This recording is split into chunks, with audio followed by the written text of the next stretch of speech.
ఘంటారావానికి స్వాగతం. ముందుగా ప్రధానాంశాలు. ధనిక రాష్ట్రాన్ని కేసీఆర్ అప్పుల పాలు చేశారన్న జూపల్లి. రాహుల్ గాంధీని విమర్శించే అర్హత భారాసాకు లేదని కితాబు.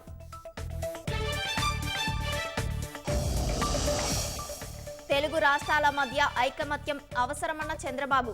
అభివృద్ధి ధ్యేయంగా ముందుకు సాగాలని ఆకాంక్ష.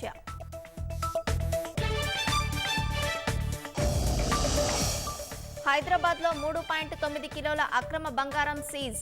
కోల్కతా నుంచి తరలిస్తుండగా పట్టుకున్న పోలీసులు.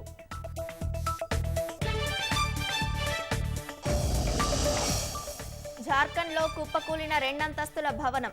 శిథిలాల నుంచి నలుగురిని వెలికి తీసిన ఎన్డీఆర్ఎఫ్ సిబ్బంది.